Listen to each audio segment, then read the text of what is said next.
Bien, bonjour, et bien ça tombe bien, Collectif Conscience arrive avec, voilà, nous sommes en train de faire les 24 heures de raid, hein, comme vous avez peut-être vu, 24 heures de Vulga, ça y est, ça m'a perturbé, 24 heures de Vulga pour en fait faire la vulgarisation sur plein de sujets. Merci, merci à tous ceux qui arrivent et du coup pour tout ça. Euh, Merci pour tous les follow qui arrivent. Du coup, voilà, 24 heures de Vulga, ça a commencé ce matin pour les... Alors, évidemment, j'ai tout perdu, tous mes réglages, c'est une catastrophe. Tout. Donc, je voulais vous faire voir le programme, mais je vous mettrai le lien dans le chat. 24 heures de Vulga, c'est avec PocScience. Donc, moi, j'ai le créneau de 16-18 heures.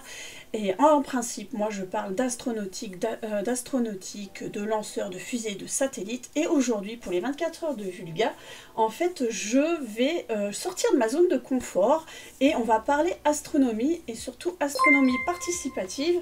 Et parce que je pensais que c'était justement super vis-à-vis de faire du programme aujourd'hui. Donc désolé, j'ai eu des petits soucis techniques, ça m'a un peu perturbé, on va y arriver. On est sur Twitch, on est en mode sympathique et on se prend pas la tête. Et donc j'espère que ça va. On est jusqu'à 18 h et je vais accueillir donc mon, euh, mon invité qui est Sacha. Donc Sacha qui... Salut bonjour, Isabelle. bonsoir. Voilà. Salut. Salut. Bonjour à Et tous. bonjour à tous. Donc voilà, Sacha, donc astrophysicien à l'Observatoire des Baronnies provençales. Et du coup, j'ai perdu tout mon réglage, donc je ne sais pas si je vais pouvoir partager l'écran, enfin le truc que j'avais prévu. Enfin bon, c'est une catastrophe. Ça commence mal, mais bon, c'est pas grave. Ah, le micro de Sacha est très fort, je vais diminuer un tout petit peu. Voilà, on s'adapte, on s'adapte. Voilà, du coup, qui es-tu, Sacha? Commence à expliquer. Je vais essayer de trouver comment faire partager des choses. Refaire un peu mes réglages en Pas de souci. parallèle. Merci. De toute façon, en astronomie, on a toujours des problèmes techniques. Ça, qu'on soit pro ou amateur, c'est toujours la même chose. De toute manière, c'est pas grave. Et du coup, oui, je suis astronome à l'Observatoire de pas de Haute-Provence, des Baronnies provençales. C'est un observatoire privé. On est une entreprise. On est localisé dans les Hautes-Alpes. La frontière, un peu, on est à 10 km de la frontière avec la Drôme. Donc on est dans, les, dans la région PACA, dans les Hautes-Alpes, où il n'y a personne. Les Hautes-Alpes, c'est le troisième département français, de France métropolitaine même, le moins peuplé. Et donc, il n'y a que l'activité, c'est touristique dans les stations de haute montagne l'hiver. Et sinon, il y a beaucoup de champs, d'élevage, donc il n'y a pas grand monde. Et ce qui fait qu'il n'y a pas de pollution lumineuse. En dehors des villes, des petites villes qu'il y a, il n'y a pas de pollution lumineuse, donc on a un ciel vraiment, Ça y est, je partage ça se mesure. ça Ouais, y est, je partage ça y est, la page de votre super. observatoire, voilà, qui, comme ça, donc le obs.bp.fr, je vais mettre dans le chat, et comme ça, vous pouvez aller voir, ils font plein d'activités.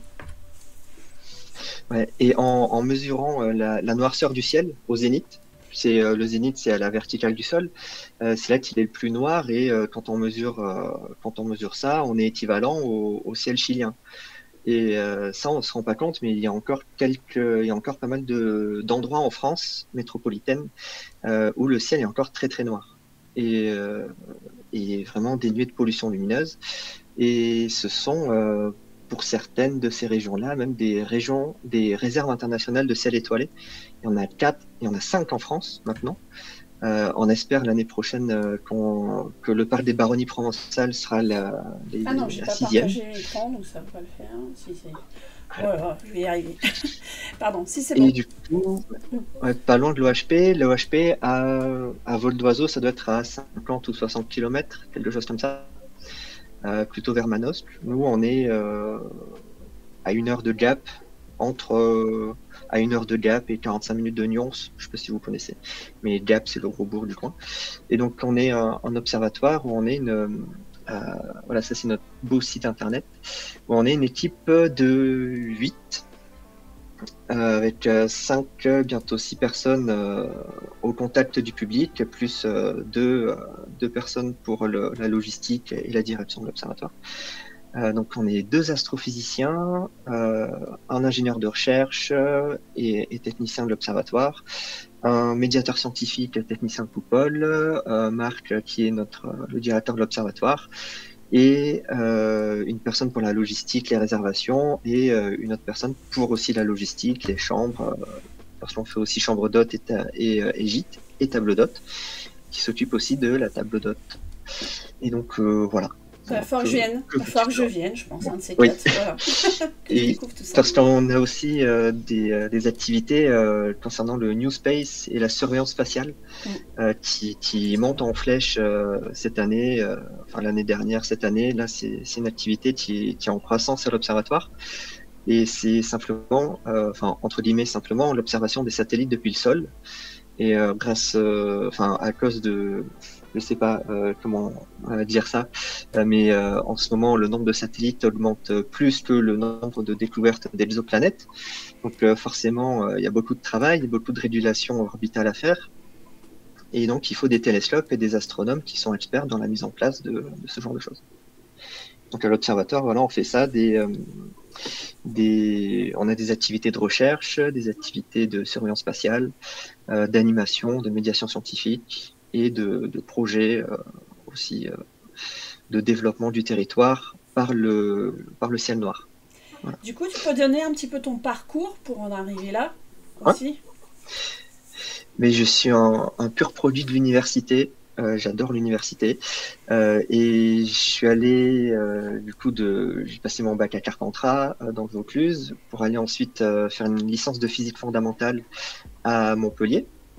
Et à la fin de la physique, à la fin de la licence de physique, je me posais la question, est-ce que je continue dans l'astrophysique ou est-ce que ça reste une passion, ou est-ce que je vais plutôt vers la biophysique qui était et surtout la physique des virus.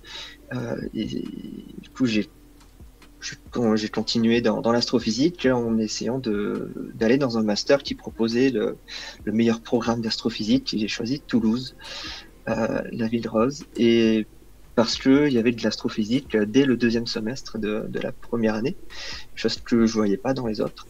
Et donc j'ai fini le master et j'ai eu la chance d'avoir un financement de thèse à l'IRAP, qui est l'Institut de recherche en astrophysique et planétologie, à Toulouse, qui est rattaché à Paul Sabatier. Et après la thèse, j'ai été recruté quelques mois après ma thèse, qui s'est finie, je crois, le 18 décembre 2020 à 17h ou 18h30, quelque chose comme ça. Et quelques mois après, j'ai été recruté à l'Observatoire des Baronnies provençales. Donc, ça fait presque 2 ans et demi que j'y suis. Et du coup, ta thèse, c'était sur quoi? Est-ce que du coup, tu continues finalement les recherches par rapport à ta thèse?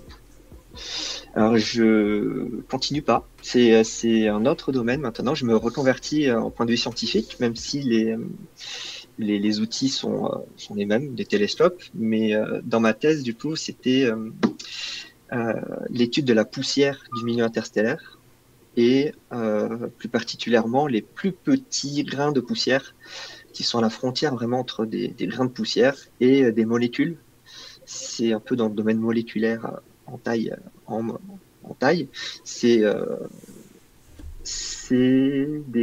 appelle ça des hydrocarbures aromatiques polycycliques, ces trucs-là. Si vous connaissez un peu le télescope spatial James Webb, c'est la forme du James Webb, c'est un hydrocarbure aromatique polycyclique, où à chaque coin vous mettez un atome de carbone et ça vous donne du C54H24, qui est du zircon-coronène, et c'est ma molécule préférée d'ailleurs, parce qu'elle est bien stable, elle est bien symétrique, elle est belle. Et du coup, tout ça, ça rayonne en infrarouge dans les nébuleuses, typiquement la nébuleuse d'Orion.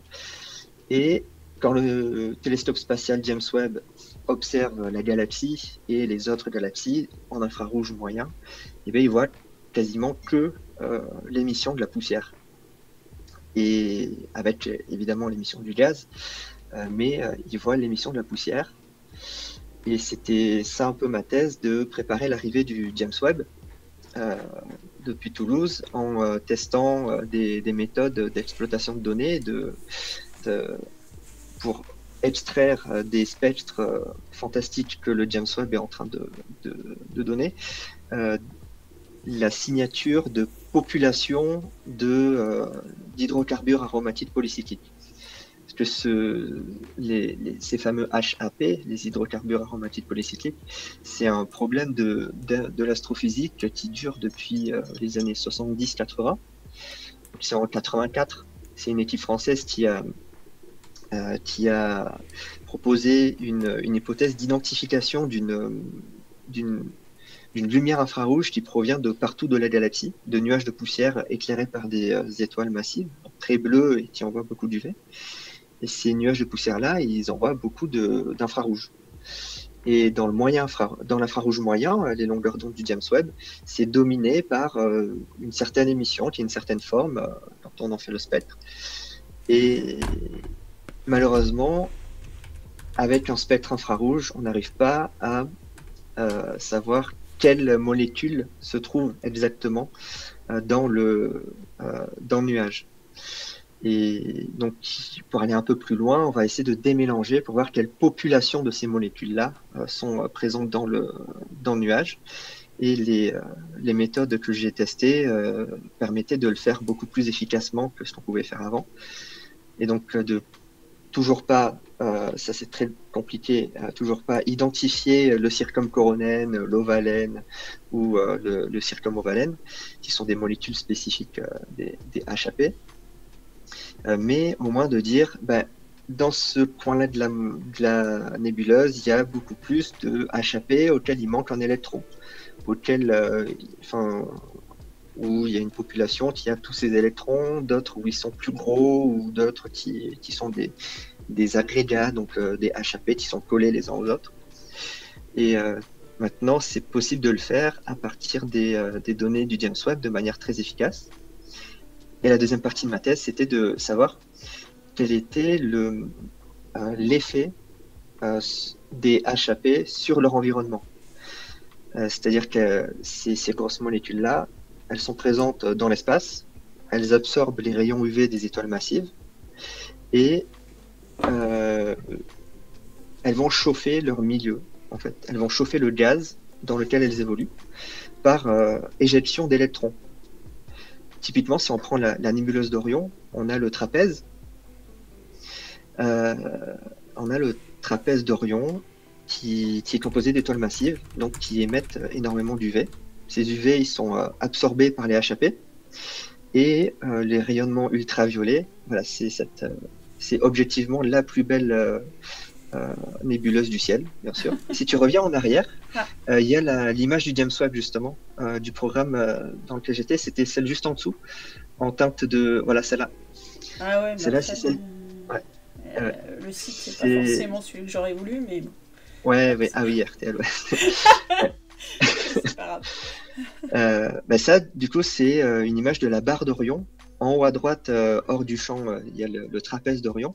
Et ça, ce qu'on voit, c'est un nuage vu par la tranche, en fait. Et au plus on va vers le bas à gauche de l'image, et au plus on est à l'intérieur du nuage de poussière. Donc au plus on est protégé du rayonnement UV des étoiles qu'il y a hors champ, en haut à droite. Et au fur et à mesure qu'on va vers la partie vraiment à droite marron, au plus on se rapproche de la surface du nuage et de la surface qui est directement irradiée par les étoiles. Et donc dans ce nuage-là, qui est le plus proche du système solaire, on voit l'effet de la pénétration du rayonnement ultraviolet à l'intérieur du nuage. Donc on voit qu'au fur et à mesure qu'il s'atténue, l'environnement est de plus en plus propice à la formation de plus en plus grosses molécules, d'hydrocarbures, de petites molécules. Chose qu'à l'intérieur de la région de formation d'étoiles, un peu plus haut que la partie marron, on n'a pas de molécules. Et au fur et à mesure qu'on va dans le nuage, on a des molécules. Et le truc, c'est d'arriver à voir aux petites échelles avec le James Webb ce qui se passe. Mais du coup, pour le chauffage, c'est quand ces molécules, les grosses molécules, les HAP, absorbent un photon UV, elles peuvent éjecter un électron. Et cet électron-là, il part avec une certaine vitesse. Et cet électron va aller percuter les atomes du gaz, donc principalement de l'hydrogène. Il va percuter les atomes du gaz. Et puis, ça va donner une petite pêche à chaque atome. Et donc, vu qu'on accélère chaque particule dans le gaz, ben ça augmente sa température. Donc en gros, la question c'était à quel point est-ce que les HAP chauffent le gaz? Et la réponse c'est ce sont les HAP qui chauffent principalement le gaz. Ce sont principalement eux qui chauffent le gaz et les autres grains y participent bien moins. Voilà. Je te propose du coup d'aller maintenant plutôt sur ce qui t'occupe finalement. Oui. Donc l'étude des exoplanètes et des étoiles binaires à éclipse, c'est tout un programme. Donc comme je disais, n'hésitez pas dans le chat à poser des questions au fur et à mesure. J'essaierai de les prendre. Du coup, voilà, bon. C'est une première, c'est 24 heures de Vulga au niveau de POC Science, donc on n'est peut-être pas optimal. Moi, je suis pas une grande streameuse non plus, donc du coup, j'ai eu des soucis techniques tout à l'heure. Et du coup, voilà, on fait au mieux, je dirais. Donc, merci pour votre bienveillance, en tout cas, si possible. Voilà. Du coup, je te laisse nous parler de la de l'astronomie participative et quel est le sujet et comment tu veux présenter les choses. Voilà. Alors, c'est intrinsèque à notre pratique de l'astrophysique à l'Observatoire des Baronnies provençales, parce que en fait, on est un endroit un peu particulier vu qu'on est un observatoire où on fait de la recherche fondamentale. De l'astrophysique, il n'y a pas d'application vraiment directe, c'est de la connaissance pour elle-même sur le ciel et sur notre environnement. Donc il n'y a pas de rentabilité économique et financière. Si on veut ouvrir un observatoire en tant qu'entreprise, il faut trouver un moyen de gagner sa croûte. Et l'astrophysique tout seul, c'est pas rentable. Sauf que on a trouvé un moyen d'intégrer la médiation scientifique à notre processus de recherche. Et donc des gens viennent en séjour à l'observatoire de une nuit à une semaine en formation pour mieux connaître, mieux pratiquer l'astronomie dans un parcours de compétences qui a été élaboré par l'Association française d'astronomie et l'AFA, qui a pour but de promouvoir l'astronomie auprès du grand public. Donc, qui a élaboré ce parcours de compétences étoile 1, 2, 3. C'est un peu la même chose qu'au ski de ce que les gens m'ont dit. Je fais pas de ski, donc je peux pas savoir. Mais donc l'étoile 1, ça va être la découverte du ciel, un peu des différents types de télescopes qu'on trouve dans le commerce. J'ai oublié de partager, ça sera mieux. Pas de souci. L'étoile 2, ça va être un peu plus indépendant avec son télescope et savoir l'entretenir et le maintenir en bon état. L'étoile 3, c'est l'introduction aux techniques numériques, donc l'astrophoto, un peu de toutes ses formes. Et puis il y a étoile 4 et 5, où là, l'étoile 4, c'est une spécialisation qui est forcément sur une semaine à l'observatoire pour faire de l'imagerie, de la spectrométrie ou de la photométrie. Et puis cette année, ce sera de l'astrométrie aussi avec notre nouvelle astrophysicienne qui est recrutée en février, qui est spécialiste d'astrométrie et des astéroïdes. Et l'étoile 5, c'est pour les professionnels, les animateurs professionnels, des gens qui veulent apporter de l'astronomie dans leur profession. Et donc dans tout ça, dans tous ces formats de formation, d'animation et tout, ça permet de faire vivre l'entreprise et de développer nos activités de recherche. Et nos activités de recherche, justement, c'est principalement, c'est même uniquement, des programmes internationaux ou francophones, donc internationaux aussi, de sciences participatives en astronomie. Et les sciences participatives, en fait, en astronomie, mais en général, c'est vraiment très très vaste. Et je vois que tu vas sur la super plateforme Zooniverse. Et parce qu'il y a plusieurs manières de s'impliquer dans la science. en tant que citoyen. Et il y a juste depuis son canapé, depuis son bureau, sur la plateforme Zoo Universe, qu'on va pouvoir un peu développer juste après, ou produire soi-même les données. Donc, ce qu'on propose de faire aux astronomes amateurs et amatrices qui passent à l'observatoire, c'est qu'on les forme à faire de l'astronomie avec leur setup et de produire des données qui vont être utiles pour une meilleure compréhension d'une exoplanète ou d'une étoile, quelle qu'elle soit, ou de découvrir de nouvelles nébuleuses, de confirmer leur existence, plein d'autres choses. Il y a plein de manières de faire. Donc, ouais, The Universe, en plus, on peut faire d'autres choses. Il y a climat, histoire, Oui, littérature, médecine, nature, physique, voilà, il y a plein de trucs. J'en ai vu dans sciences sociales aussi, il y en a un que j'ai vu qui était pas mal, par rapport à l'astronomie aussi. Et c'était, là, si tu descends, voilà, c'est Star Notes. Et d'un point de vue histoire de l'astronomie aussi, c'est assez chouette. C'est les carnets, c'est détecter des choses et classer des choses dans les carnets du groupe de femmes qui avait été engagé à Harvard par l'astronome Pickering, qui s'appelle les calculatrices de Harvard, ou les collaboratrices de Harvard. Je ne prononcerai pas l'autre mot parce qu'il n'est pas chouette. Donc, il y a plusieurs personnes dans ce groupe de dames qui ont marqué l'astronomie, même astronomie moderne, et donc qui vont voir dans les carnets pour essayer de détecter des choses ou de mieux lire leurs écrits et voilà, avoir toutes les infos de ce qu'elles ont étudié, classé pendant toute leur carrière. Ok. Et du coup, oui, les esclaves féminines, ouais, un peu. Ouais. C'était pas des esclaves, elles étaient payées, mais selon Pickering, elles avaient une minutie incroyable par rapport aux hommes, ou alors c'était peut-être parce qu'elles avaient un salaire 3 fois inférieur à un assistant masculin aussi. Donc ça fait partie de l'histoire peu glorieuse de l'astronomie. Voilà. Ouais, dans tous les sujets. Ouais.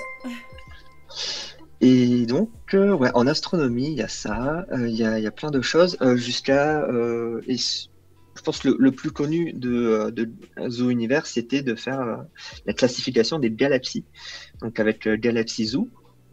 Et là, vous avez en face de vous des données du télescope spatial Hubble. Enfin, la dernière fois que j'avais regardé, c'était au moins du télescope spatial Hubble.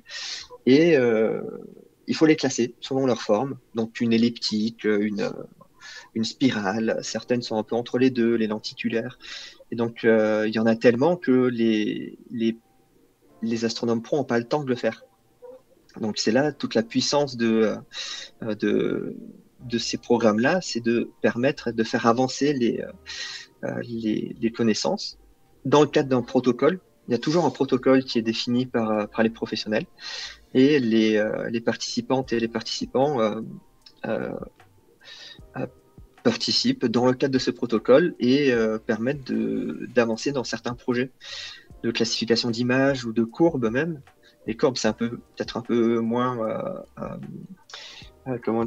intuitif, vu que c'est plein de points, mais la variation des courbes peut être assez intéressante, notamment du point de vue des exoplanètes. J'avais vu qu'il y a aussi des programmes autour d'exoplanètes en transit. Si tu peux regarder le programme NGTS, par exemple. Sur le même chose, là ouais, sur Zoo Universe. Juste dans la partie des projets. Faut que je revienne. Des projets astro. C'était peut-être la première page. C'était NGTS, voilà, à droite. Ah. Le truc coloré là. Et du coup, par exemple, pour juste revenir là, les galaxies, tout ça, avec Euclide, qui, je sais pas si tu avais vu les premières images, où il y a énormément, et le champ de vue est beaucoup plus grand que celui de Hubble. Je ne sais pas s'ils vont mettre ça en place parce que c'est pareil, il va y avoir tellement de galaxies, de nébuleuses qui vont être photographiées par Euclide que ça risque d'avoir le même besoin finalement Oui. de comment je vais y arriver de collaboration voilà de tout le monde quoi. Ouais, très certainement. Je sais pas vu que c'est le début de la mission, je sais pas trop ce qu'ils ont prévu. Ouais. Mais dans pas mal de projets internationaux comme ça, il y a des parties de sciences participatives. Il y avait le télescope spatial Kepler, par exemple, qui avait demandé à la population citoyenne de classer des courbes et de voir des transits comme ce qu'on a vu là. Par exemple, là, on a des courbes presque horizontales ou qui varient un peu. Et puis, on a ces chutes de luminosité, des points qui chutent. En ordonnée, c'est la luminosité de l'étoile. Et dès que une exoplanète passe devant, parce qu'elle orbite autour, parfois, quand on a vraiment de la chance, notre ligne de visée est bien alignée avec son orbite. Si tu veux, j'ai une petite vidéo que j'ai chopée sur le site de la NASA. Oui, allez. Tu vas pouvoir nous partager ça pour nous expliquer c'est quoi un transit d'exoplanète. Alors, il y avait une question aussi, plusieurs d'ailleurs. Ouais. Est-ce que les observations, c'est pas de plus en plus galère avec les Starlink de SpaceX?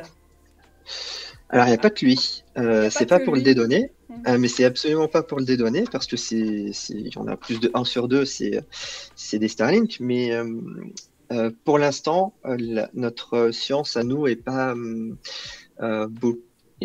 très affectée parce qu'on étudie des étoiles. Les étoiles, c'est des points. Donc, pour qu'il y ait un satellite qui passe devant, il faut vraiment pas avoir de peau pour l'instant. Mais vu que dans les 10-15 ans à venir, on va multiplier par 10 ou 15 le nombre de satellites en orbite basse, il y aura de plus en plus de risques d'avoir des satellites qui passent dans nos données, même si c'est des étoiles. Le plus gros souci actuellement, c'est pour les télescopes très très grand champ qui étudient des galaxies justement, où je pense au télescope Vera Rubin au Chili, qui a un champ de vue immense, c'est la plus grande caméra du monde, et qui observe l'intégralité du ciel tous les 3 jours. Tous les 3 jours, on a tout le ciel photographié. Non, c'est pas ça. C'était le LSST, ou anciennement connu sous le nom de LSST, ou maintenant c'est Vera Rubin Observatory. Et donc eux, ils étudient des galaxies. Donc les galaxies, ça a une taille sur le capteur, c'est pas juste un point. Donc c'est là qu'il y a énormément de risques d'avoir un satellite, même aujourd'hui, passer devant. Ouais, il date un petit peu, ça c'est l'article que j'avais fait avec Eric, notamment Lagadec, donc l'astronome président du SF2A, pour expliquer justement, il date de février 2020, justement pourquoi ces constellations peuvent poser un problème, et notamment voilà, il y avait toutes ces traînées observées par certains observatoires qui commencent à être embêtantes vis-à-vis de justement des clichés, et que par un traitement numérique en fait on peut pas les enlever, enfin c'est trop compliqué en fait, c'est ce que j'avais compris. C'est surtout pour l'astrophotographie, où là c'est de la photographie, c'est une pratique artistique, on peut virer les traînées, mais quand on a ça par exemple sur une galaxie très lointaine à des centaines de millions d'années-lumière, on ne connaît pas de base sa luminosité. Et là, on a une boîte de conserve qui passe à 400 km de nous, qui fait, je sais pas, 1 ou 2 mètres, qui est très réfléchissante. Et bien, l'image est perdue. On n'a pas d'algorithme. On entend souvent parler on a des algorithmes pour corriger les images. On n'a pas ça. Ça met en l'air la qualité de l'image. On veut rien du tout autre que notre cible scientifique sur l'image. Et dès qu'il y a un petit flash ou un satellite, là, les satellites sur un petit champ de vue comme ça, ils passent en moins d'1 seconde. Donc c'est très rapide, même sur un temps de pause de plusieurs centaines de secondes, ça va complètement gâcher la pause. Donc il va falloir mettre l'image à la poubelle. Là, j'ai qui un marche plus tard. petit, j'ai un petit exemple, justement, pour vous montrer qu'il n'y a pas que les satellites. Je sais pas si vous voyez Ça y est. ça. Voilà, voilà. Ça, c'est des données que j'ai recueillies à l'observatoire dans une zone particulière du ciel. Donc, je sais pas si vous voyez ma souris. Ouais, Non, si, ouais, cool. si. J'ai l'impression qu'on la voit. Non, moi je vois Donc, rien. c'est Bon, je sais ah, pas. ok. C'était une étoile. Est-ce que vous voyez ma souris dans le chat? Je sais pas. Ah si, oui, si, pardon. Non? Ah, Si, c'est bon. ok. Eh bien, si vous voyez ma souris, c'était cette étoile-là. Elle est un peu au centre, juste au-dessus de l'autoroute de satellite. Ok, bon, vous voyez rien. Mais en tout cas, il y a il y a je vais essayer de la montrer comme ça. C'est cette étoile-là. Donc, c'est cette étoile-là. Mhm. Je vais réinitialiser. Euh, donc, je passe. Ok, c'était celle du milieu. Alors, c'était une impro complète de faire ça. Je sais pas si ça va. Ok, je relance. T'inquiète, c'est pas grave. Tac, tac, tac. C'était là, ça, et je repartage. Et puis après, je reviens sur les transits. Oui, Il c'était est. pour répondre, mais c'est pas mal. Ouais, On a le droit de bifurquer dans les explications. ouais. Par contre, ouais, je vois rien pour l'instant pour Est-ce partager. est-ce que je l'ai mis en l'air? Ouais. Je crois que le GIF n'a pas aimé ma modification. Ah, Tac. on a 2 heures, enfin maintenant plus qu'1 heure et quart, c'est bon. Et ouais. Oh là là là là. Bref. Vous avez vu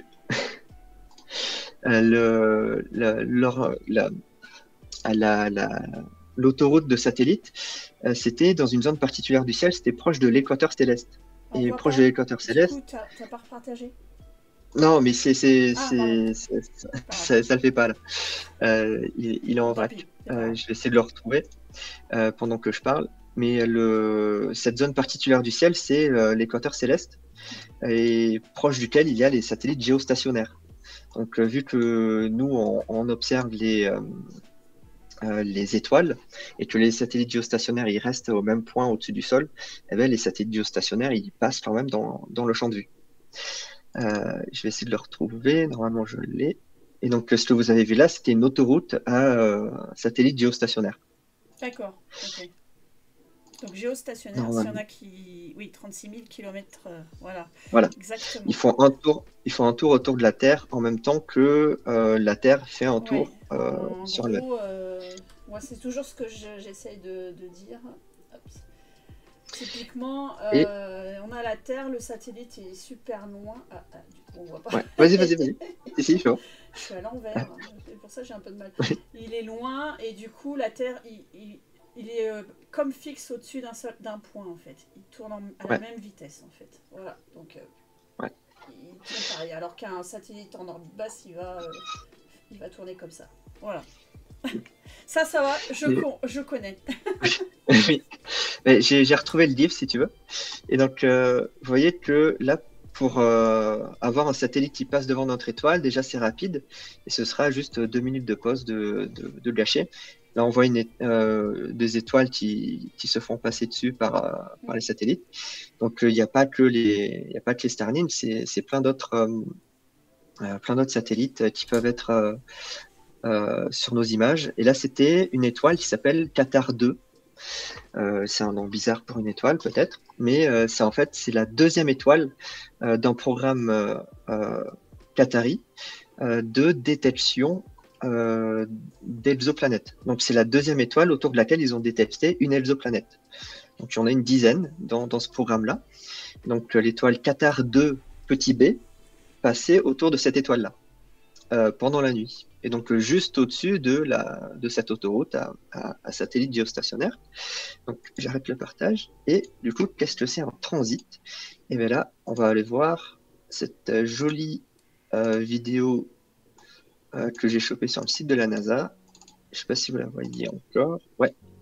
Ok. Et bien, si on fait ça, là vous avez ici l'étoile qu'on observe de très très loin avec une exoplanète qui tourne autour. Et en bas à gauche, on a la mesure de la luminosité de l'étoile avec le temps. Donc là, on va se mettre peu à peu dans la ligne de visée que l'on a. Donc là, ça, c'est notre vraie ligne de visée, mais comme si on avait zoomé énormément sur le système planétaire. Donc ça, admettons, c'est l'étoile Qatar 2, et l'exoplanète à gauche, qu'on voit encore à gauche, c'est Qatar 2 petit b. Donc vous voyez la luminosité de l'étoile qui chute quand l'exoplanète passe devant. Juste, Et ainsi de suite. je vois quelqu'un qui a mis une petite bêtise dans le. Enfin, je pense qu'il manque un zéro. Le télescope spatial Hubble, il n'est pas à 50 km d'altitude, il est dans les 500 km d'altitude. Ouais. Je pense qu'il manque un zéro à ton. Attends, est-ce que tu as marqué Totally not Actibus? Voilà. Juste, ouais. Je voulais juste rétablir ça. Oui, justement. Donc 50 km, c'est en dessous de la ligne, ce qu'on appelle de Kármán, qui est la ligne théorique et destinée pour, enfin, établie par beaucoup de gens, comme quoi c'est la limite de l'espace. Alors après, il y a d'autres conventions ou d'autres gens qui la mettent un peu plus bas à 80 km. Mais globalement, on estime qu'au-dessus de 100 km, il n'y a plus assez d'atmosphère résiduelle pour freiner les satellites, pour freiner les corps. On ne peut plus être autoportant, donc du coup, on est dans l'espace. Voilà. Ouais. Petite juste parenthèse. Donc du coup, pardon, mais je voulais juste réagir aussi. Voilà. Donc une exoplanète, qu'est-ce qu'on dit? Qu'est-ce que c'est un transit? La méthode de détection des exoplanètes la méthode de détection des exoplanètes par le transit, c'est ça en fait. Voilà, c'est ça. Donc un transit d'exoplanète, c'est l'exoplanète qui passe devant, mais qui la cache pas totalement. Elle va cacher quelques pourcents de la surface de l'étoile et passer derrière et revenir périodiquement de passer devant son étoile. Et ça, c'est la méthode qui a rapporté le plus de détection parce que c'est la plus simple et la moins chère. Si on peut le faire, il y a je crois, il me semble, au moins 2 programmes qui le font avec des appareils photo numériques. Et un qui s'appelle Panoptes et l'autre, il me semble, Mascara. Ce sont deux programmes de recherche d'exoplanètes avec du matériel peu onéreux. Il faut juste avoir une stratégie d'observation, de regarder un peu partout pendant toute la nuit. Et puis sur chaque image, on va mesurer la luminosité de l'étoile. Et puis à un moment, on va avoir peut-être une baisse de luminosité qui va avoir certaines caractéristiques, cette baisse-là. Et si elle se rapproche de celle qui est encore en bas à gauche de l'image, ça peut être la présence d'une exoplanète autour de l'étoile. Et donc là, ça devient une exoplanète candidate. Et donc, il va falloir aller confirmer cette détection-là. Et à l'Observatoire des Baronnies provençales, on a confirmé l'existence d'une dizaine d'exoplanètes. Ah oui, quand même. Et du coup, il y a un annuaire, il y a une liste à un endroit qui dit telle exoplanète a été trouvée et en plus c'est un tel qui l'a confirmé ou comment ça marche? Tu as la littérature scientifique qui va avoir dans en fait les découvertes sont annoncées par des articles dans des revues à comité de lecture avec les auteurs et co-auteurs. Et donc, ce sont ces personnes-là à qui on attribue la découverte de ces exoplanètes. Et c'est dans le cadre d'un programme de recherche en particulier à chaque fois. Donc, je connais pas le nombre exact de programmes, mais il y en a au moins une dizaine. Il va y avoir le programme j'enlève ça. Va y avoir le programme TESS, programme Kepler, qui a plusieurs phases. Il y a le programme Kepler où il a observé pendant 4 ans un même champ du ciel et a découvert 3000, peut-être 2000 exoplanètes dans une même partie du ciel. Il y a eu ensuite la phase K2 du programme Kepler. Il y a le satellite enfin pas le satellite, le programme Corot, les programmes HATS et HATP, programme Oui, il y en a WASP. plein. Non, mais voilà, moi je Voilà. cherchais s'il n'y avait pas un catalogue d'exoplanètes. Bon, là, je suis allée sur le site de Oui, la si, NASA. si. Donc, Et parce du que coup, par exemple, je connais, il y a un catalogue par exemple des lunes du système solaire. ah oui, Et il y a un ok. catalogue des cratères, des nominations des cratères. Il y a un catalogue des astéroïdes. Donc, ces genres de choses. Ouais, Donc, je cherchais. Donc, effectivement, comme je ne sais plus qui a mis, il y a plus de 5000 exoplanètes qui ont été ouais, découvertes. Découverte, c'est le découvert. franglais. Découverte est Ouais. considérée comme confirmée, voilà. Et donc a priori, il y a peut-être un Et catalogue. il y a bien Ah, un catalogue, c'est exoplanet.eu. J'essaie de, attends, je vais te le retrouver. C'est, tac, ouais. Donc là, sur le site de la NASA, c'est ils ont dit, la- voilà, l'enc- ouais, c'est ça. 5500 confirmés, 10 000 C'est ça. candidates. C'est T'as dingue, quoi. l'encyclopédie des planètes extrasolaires, donc c'est Mhm. exoplanet.eu. Et dedans, tu as le catalogue que tu peux filtrer et Tiens, représenter tiens, je suis sous bête, plusieurs manières. celle-ci. Ouais. Du coup, exoplanet.eu, il y a peut-être un S. Voilà, c'est bien ça. Et Mhm. donc là, tu as vraiment l'intégralité de toutes les exoplanètes qui existent. Donc la dernière mise à jour aujourd'hui en plus, c'est très bien. Et voilà. Et donc Ouais, puis il après. augmente de semaine en semaine. Il y a de plus en plus de découvertes. Sachant que la première exoplanète autour d'une planète comme le Soleil, c'était 95. Le prix Nobel Mais de, de physique, finalement, sauf erreur, ouais, de Michel Mayer et Michel Didier Mayer. Queloz. Voilà. Je sais pas si on dit le Z à la fin. Je sais plus, je suis Kélos, confus. ouais, moi j'aurais dit Kélos, Ouais. ouais.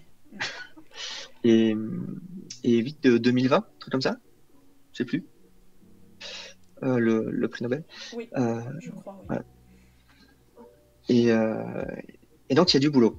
Mais donc maintenant, on connaît plein d'exoplanètes, un nombre assez hallucinant, 5550 exoplanètes pour l'instant, de confirmer, sachant qu'il y a bien au moins une dizaine de milliers de candidates encore à confirmer, si on cumule un peu tous les programmes.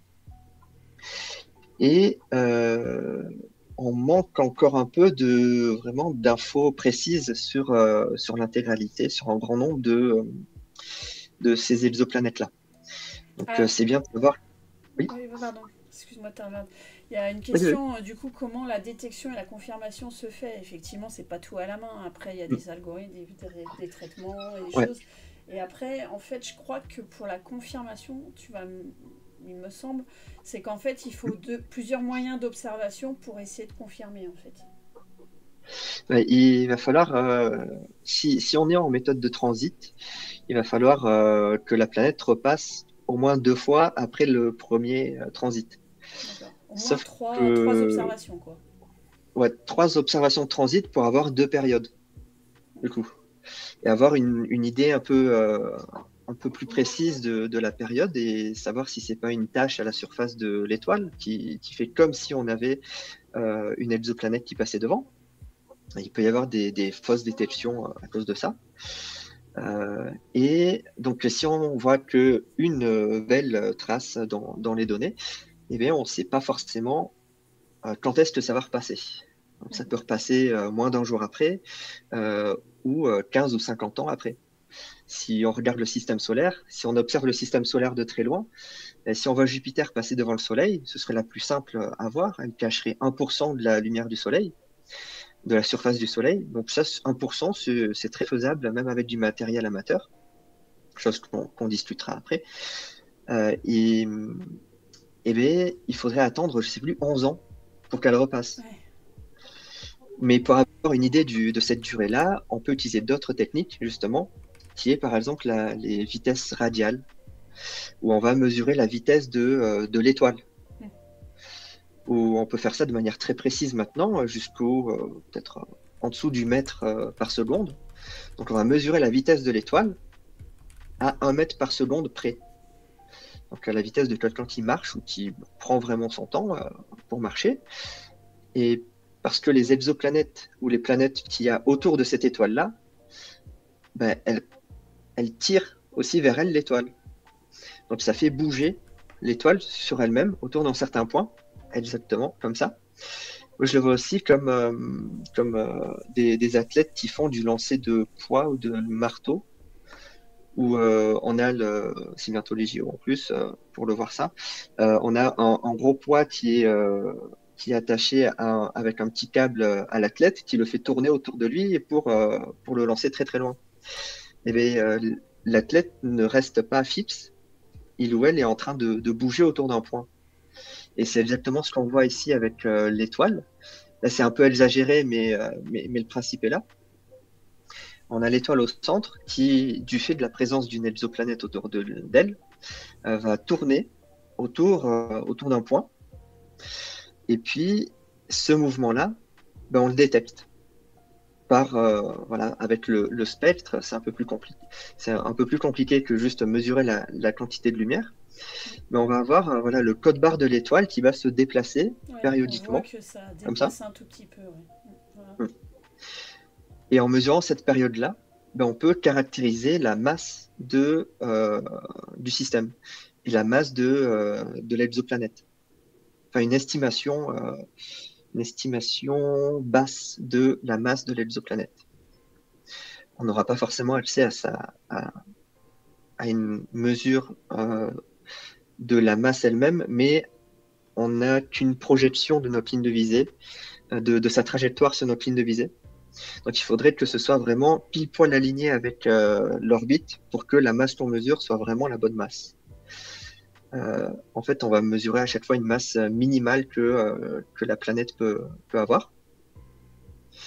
Et donc, on peut comme ça savoir avoir une estimation de quand est-ce que l'exoplanète va repasser devant son étoile. Et ça, en 2022, en août 2022, il y avait une cible comme ça qui s'appelait TOI 2134. C'est une étoile. TOI 2134, c'est pour Tess Object of Interest. Et TESS, c'est un télescope spatial américain qui scanne le ciel à la recherche d'exoplanètes. Et pour l'instant, on en a découvert peut-être entre 100 et 200, mais avec plusieurs milliers en tant que candidate. Et on avait eu une alerte comme quoi TOI 2134 petit c, justement, exactement, allait passer dans la semaine devant son étoile. Et donc là, avec le programme qui s'appelle ExoFOP, il y a eu une organisation du plus de télescopes qu'ils pouvaient trouver à travers le monde pour avoir tout le temps un œil sur cette étoile-là et confirmer le passage de l'exoplanète devant son étoile.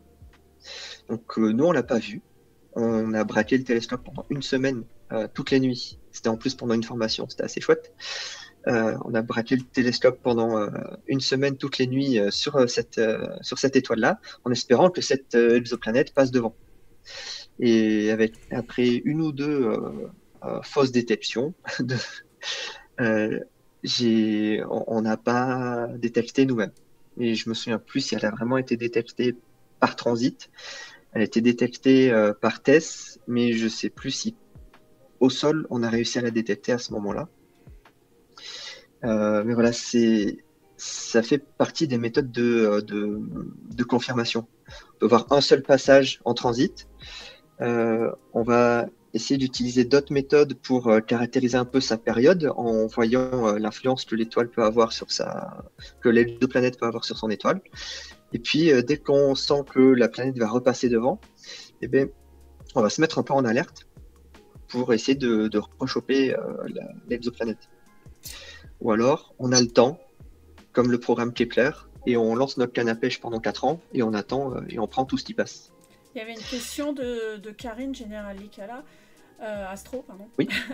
Est-ce qu'il y a de la spectro sur ces exoplanètes après les avoir découvertes? Là, moi, j'ai l'impression que oui, parce que j'ai été faire... Oui, tout à fait. J'ai regardé, là, ExoFOP, il y a spectroscopie, donc voilà, et j'ai pris un truc, et voilà. Ouais.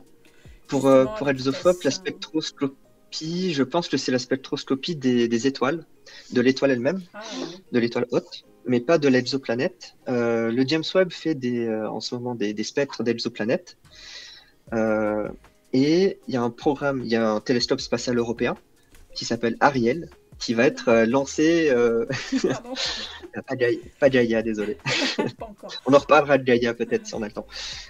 Mais plutôt, ce télescope spatial, il est encore, il n'est pas encore construit. Non. Il est censé partir autour de 2030.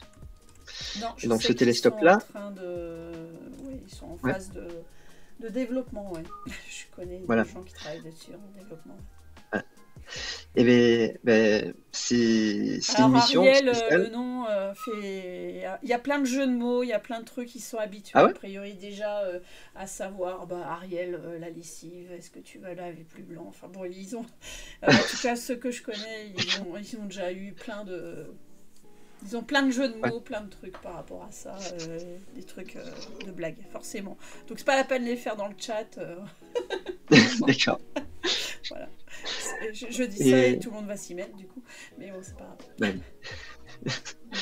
oui. Et le but de cette mission-là, c'est de mieux connaître les exoplanètes qu'on connaît déjà, par spectrométrie.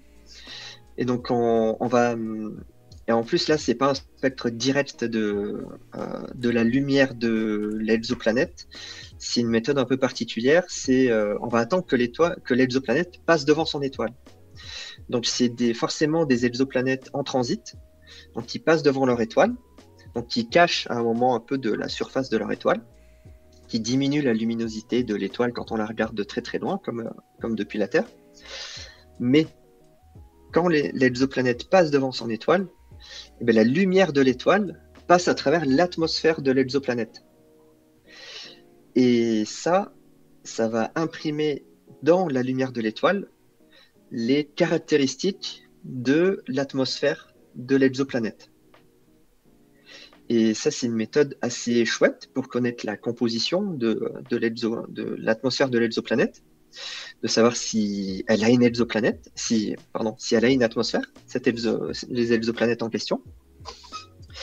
Et il y a un grand nombre de propriétés de l'exoplanète qui vont être dérivées des spectres, comme la stratification, l'évolution de la température en fonction de l'altitude. Ok, bon, alors, je pense qu'on va après, on va plutôt revenir sur Ouais. ce que tu fais Et c'est directement lié. Ah pardon. C'est directement lié. Parce que pour que Ça cette devient compliqué mission-là. pour Pardon. moi en fait, je crois. Ouais, pardon. C'est pour ça. Parce que pour que cette mission Ariel soit un succès, eh ben, il faut la préparer. Et il faut savoir à la dizaine de minutes près quand est-ce que l'exoplanète passe devant son étoile. Ah, d'accord. Et ça, on a besoin du maximum de télescopes possibles et imaginables sur Terre. Et c'est là que la science participative entre en jeu avec le programme ExoClock. Donc ExoClock, c'est Exo pour exoplanète et Clock pour le temps, pour l'heure. C'est réduire au maximum l'incertitude sur l'heure de passage devant des exoplanètes devant leur étoile. Oui, effectivement, tu m'en as parlé. Ouais. Et voilà, c'est exactement ça.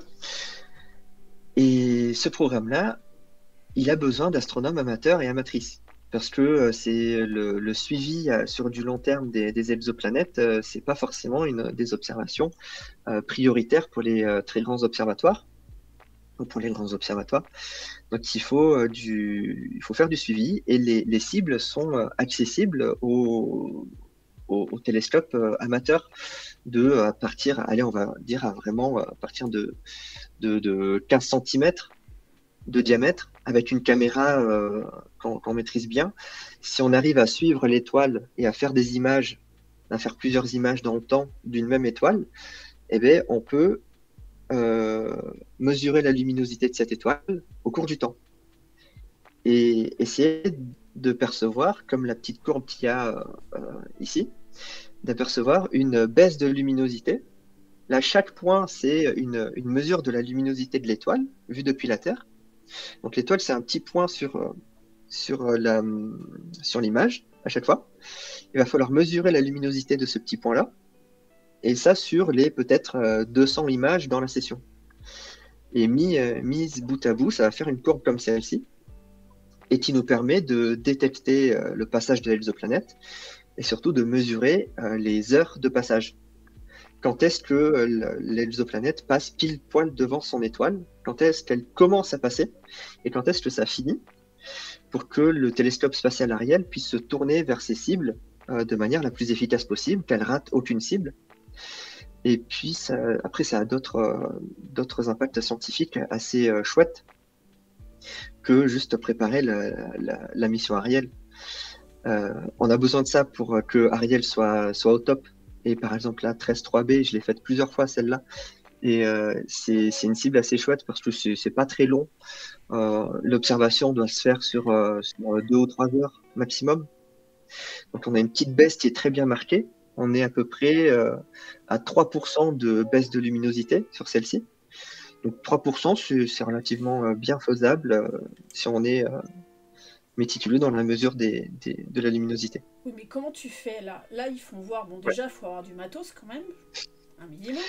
Oui, celui-là, il est assez pointu quand même Mais pour. je sais pas, moi, j'ai effectivement un petit télescope. Comment je fais pour faire ces mesures de baisse de luminosité? Demain, je veux faire ça. Comment je fais? Comment tu fais? Alors, il te faut du coup un télescope capable de suivre le ciel. Déjà, bon, de suivre les étoiles. Donc une monture équatoriale déjà et un truc automatique. Ok. Voilà. Le coup classique, c'est si vous faites déjà de l'astrophotographie par exemple, que vous suivez une nébuleuse pendant toute la nuit, vous pouvez suivre n'importe quelle autre étoile pendant toute la nuit. Donc il faut une monture qui peut suivre une étoile, qui peut compenser la rotation du ciel, la rotation de la Terre. Et puis il faut une caméra. Il faut une caméra CCD ou CMOS qui permet de faire une image d'un champ de vue. Et sur ces images-là, il ne faut pas les saturer. Une étoile, ça peut saturer si elle est trop lumineuse. Si l'étoile est saturée, on n'arrive plus à mesurer sa luminosité. Donc il faut bien jauger le temps de pause pour que l'étoile soit bien mesurable, pour que la luminosité de l'étoile soit bien mesurable. Et donc on fait notre session, il peut y avoir 100 ou 150 images. Et ensuite, il y a des logiciels qui permettent il y a un logiciel qui est proposé par le programme ExoClub qui s'appelle HOPS et qui permet de faire ce qu'on appelle de la photométrie. Donc la photométrie, c'est la mesure de la lumière, la mesure de la quantité de lumière. Et ici, c'est la mesure de la lumière d'une étoile à travers le temps. Et à un moment, là, on a, comme on le voit sur le graphique de 13.3b, on a une ligne horizontale qui est la luminosité standard de l'étoile. Et puis quand l'exoplanète commence à passer devant, on a on appelle ça l'ingress en anglais, le début du transit. L'étoile, quand on a le minimum de luminosité, on a l'exoplanète en plein devant, en plein milieu devant. Donc elle cache le maximum de la surface qu'elle peut cacher de son étoile. Et puis après, elle commence à sortir peu à peu de son étoile. J'en ai un autre par exemple de l'étoile Qatar 2b pour montrer des vraies données. Là, c'est des données sans c'est des vraies données aussi, mais des données ajustées. C'est des données ajustées sans les barres d'erreur pour vous montrer un peu plus ce à quoi ça ressemble. Une courbe comme ça. Je vais essayer de... Qu'est-ce que tu as fait, toi, par exemple? Ouais. J'ai fait... J'aimerais bien que ça s'affiche. Une courbe... Ah, elle est déjà affichée. Tac. Et c'est parti, fenêtre. Celle-ci, attention, les yeux. Ça peut piquer. Alors, on a ça. Donc là, on a le temps, en bas. Et puis, la luminosité, sur la gauche. Sur l'ordonnée. Donc on a jusqu'à 22 heures ici, on a la luminosité à peu près stable de l'étoile. À partir de 22 heures jusqu'à 22h30 à peu près, 22h20, la luminosité décroît. Donc on est sur un événement qui dure 20 minutes, cette phase-là. Puis pendant 1 heure, 1 heure et demie, l'exoplanète est en plein devant. Donc c'est pour ça que c'est de nouveau stable pendant une certaine durée. Et puis, arrivé à 23h30, l'exoplanète commence à sortir de devant son étoile.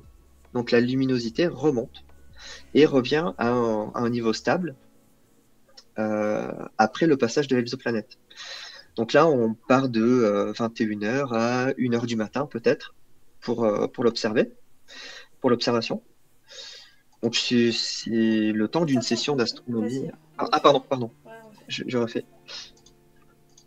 Et je vais éclairer chez moi parce que le soleil se couche. Eh oui. Euh, Pas de Voilà.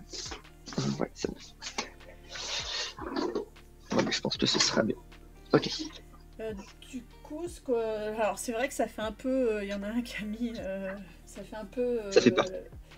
Non, mais courbe de la bourse, il faut Ah voir oui, ça aussi. oui. Et par Ouais. contre, il y avait aussi. Est-ce qu'il faut du coup combien d'observateurs finalement pour mesurer chacun vraiment avoir des statistiques, on va dire. Enfin, j'essaie un petit peu de comprendre la question, mais je pense Ouais. que c'est ça. Je pense que c'est ça la question. Finalement, il faut combien d'observations pour à un moment donné faire statistiquement qu'on soit sûr de ce qu'on détecte en fait. Alors ça, savoir que c'est une exoplanète, il en faut pas forcément beaucoup. Au moins 3, avec la même forme à chaque fois, ça permet de se dire que c'est un événement périodique du type, typique d'un transit d'exoplanète. Après, pour savoir si l'exoplanète est perturbée par autre chose, il faut faire sur du long terme. C'est ce que permet de faire le programme ExoClock. Et du coup, est-ce que la baisse de luminosité là qu'on observe, c'est une question et je la trouve très intéressante. Est-ce que ça permet de voir que c'est la taille de l'exoplanète, l'atmosphère de l'exoplanète? Est-ce qu'on en tire des infos Ah oui, ah oui, totalement. On a beaucoup d'informations en fait dans cette courbe-là.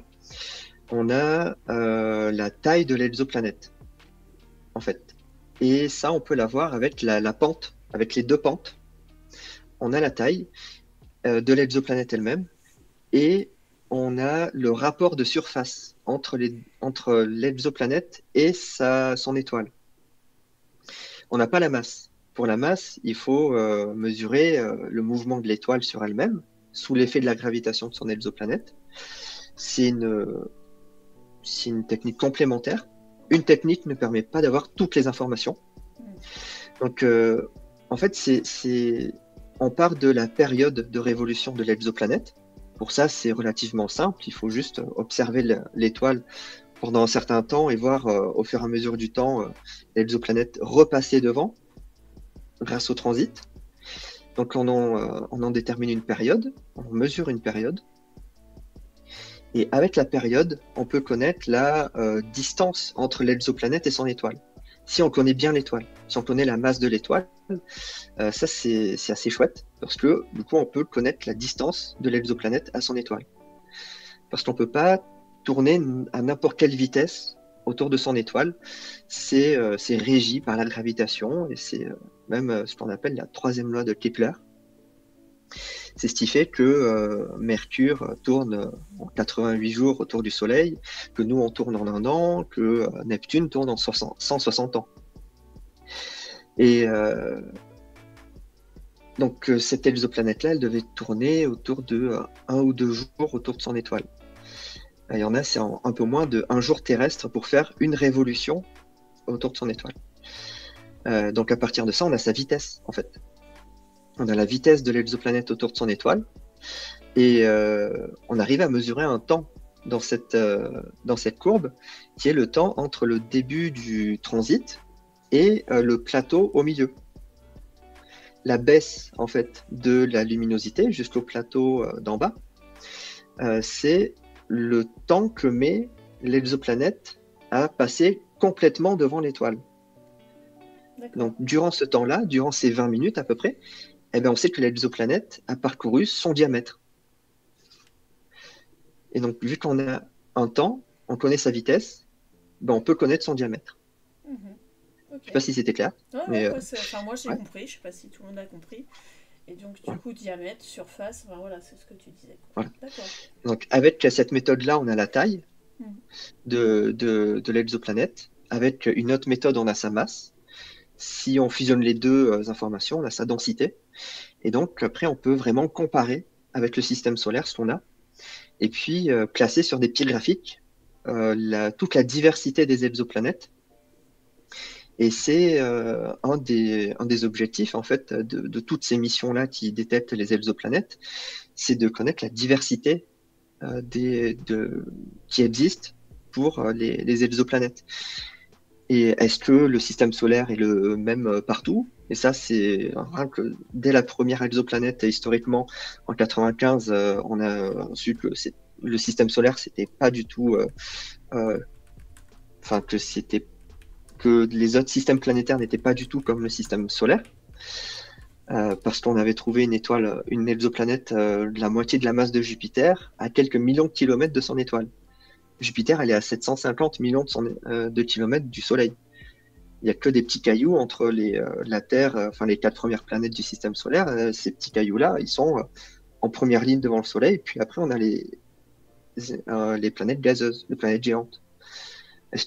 Une question qu'il pouvait y avoir, c'était est-ce que c'est pareil de partout? Eh ben non. Et à quel point est-ce que c'est pas pareil? Donc là, c'est la diversité des exoplanètes qu'on va chercher. Donc, savoir qu'il y en a beaucoup, c'est bien. Savoir quelles sont les caractéristiques de ces exoplanètes, c'est encore mieux. Mais pas que de la masse, leurs caractéristiques de composition chimique de leur atmosphère, par exemple. Voilà, j'arrête de faire ça. A priori, ouais, voilà, il y a un classement, enfin là c'est sur le site de la NASA, donc on les appelle voilà, les Neptune-like, enfin prennent Neptune, des terrestres, des super-terres, voilà. Ouais. Ou les géantes gazeuses qui sont les plus faciles à détecter, je suppose, puisqu'elles sont grosses et tout ça, quoi. Ouais. En fait, c'est un rapport de surface. Si tu as une étoile très petite, comme par exemple la célèbre étoile Trappiste 1, elle est très très petite. Donc on peut détecter des très petites planètes, des planètes comme la Terre ou plus petites, autour d'étoiles très petites. Parce que ça fait une baisse de luminosité de quelques pourcents. Parce qu'en fait, l'exoplanète va cacher quelques pourcents de la surface de son étoile. Si l'étoile est immense, beaucoup plus grosse que le Soleil, on va avoir beaucoup de mal à détecter cette variation de luminosité à cause du passage d'une petite planète devant une étoile gigantesque. Et le système Trappiste 1, il est assez chouette pour ça, parce que les planètes sont pas énormes. Il y a une planète qui fait 78% seulement du rayon de la Terre, donc, ou 77% pour une autre. C'est des étoiles de la taille de la Terre, des planètes, ou plus petites. Oui. Et on arrive à détecter ça. Voilà, et on arrive à détecter ça, mais plutôt autour de petites étoiles.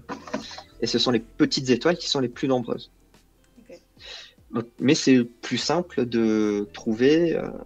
Les premières qui ont été trouvées, c'était autour d'étoiles lumineuses. Les petites étoiles, elles sont forcément très peu lumineuses.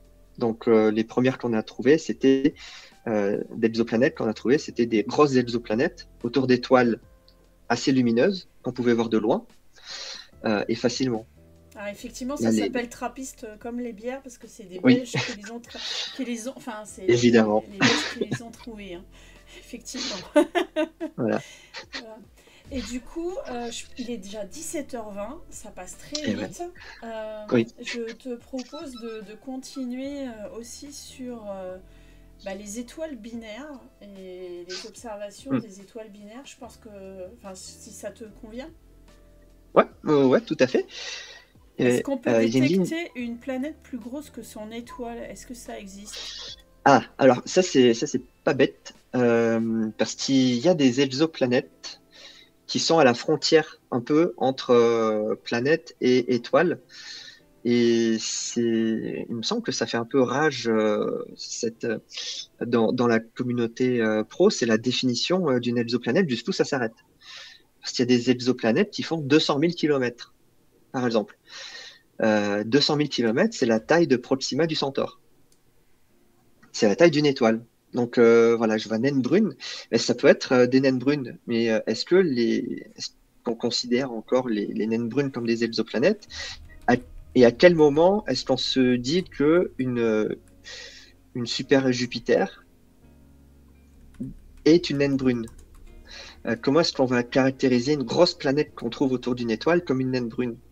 C'est la limite basse d'une planète, il y en a pas trop, il suffit d'être rond et de ne pas être dans une ceinture d'astéroïdes.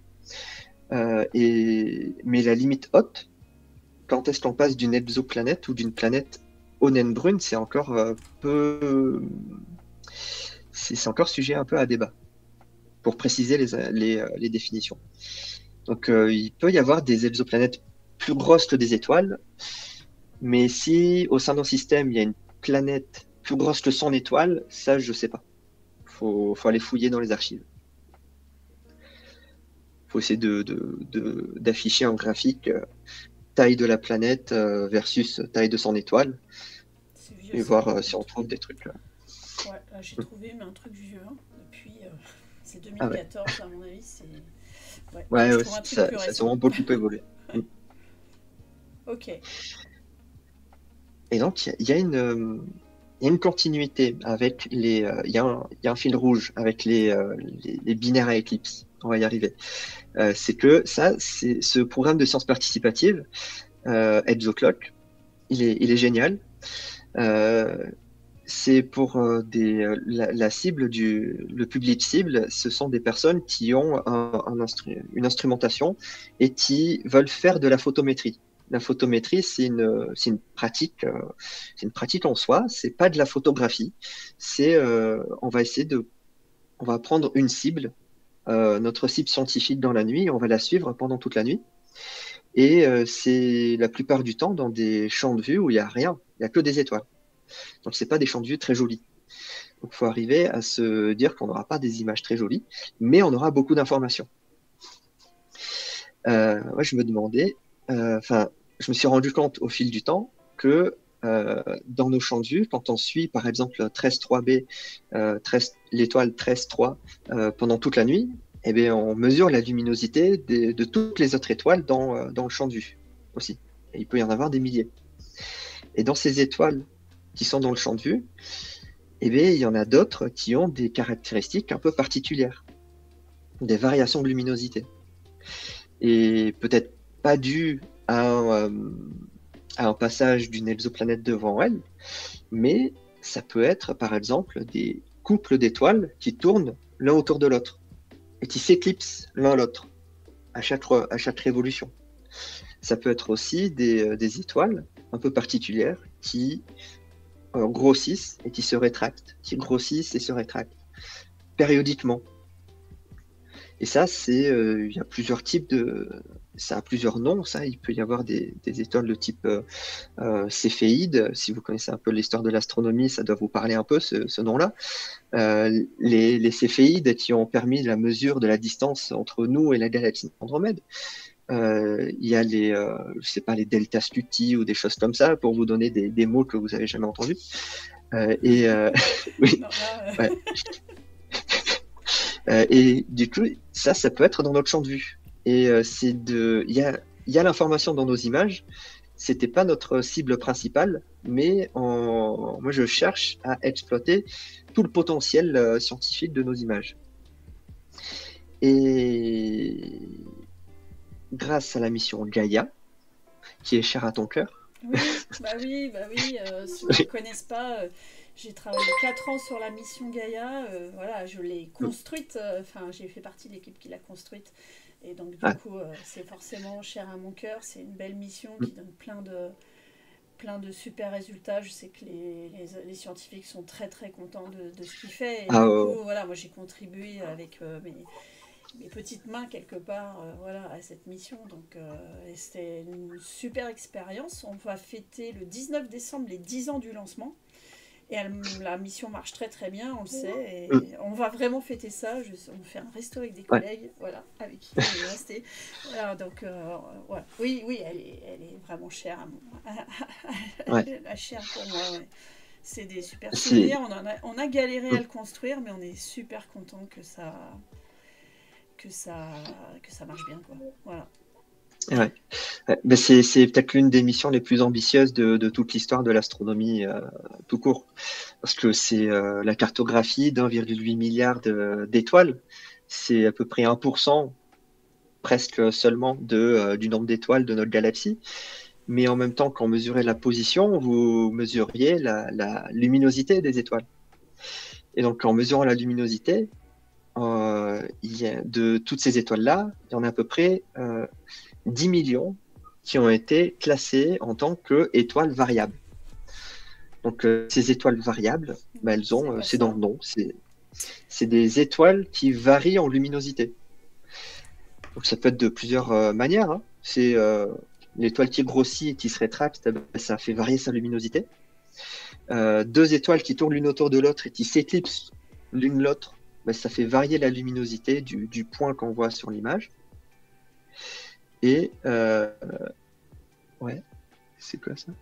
Je sais pas, j'ai vu cette vidéo sur c'est une très belle étoile. Voilà. Voilà, je sais pas te dire plus. Voilà, c'est ça. Zoom into Galaxy. Gaia 1G. Ok, je connais pas cette cible. Mais donc voilà, il y a des trous noirs, des exoplanètes qui ont été détectés grâce à Gaia, des astéroïdes, des supernovae, et bien aussi 2 300 000 étoiles binaires à éclipse. Donc ça, ce sont les binaires à éclipse, ce sont des étoiles doubles. Donc sur une image, ou même le terme d'étoile double, c'est un terme observationnel. Dans le ciel, on voit qu'une seule étoile à l'œil nu. Mais si on met une lunette astronomique ou un télescope orienté vers ce point-là, bah, il se dédouble. Il y en a deux. Donc ça fait une étoile double. Et c'est ça le terme d'étoile double. Et quand ça fait longtemps qu'on observe le ciel, et donc on sait maintenant que la plupart, plus de la moitié des étoiles qu'on voit dans le ciel, sont en fait en couple.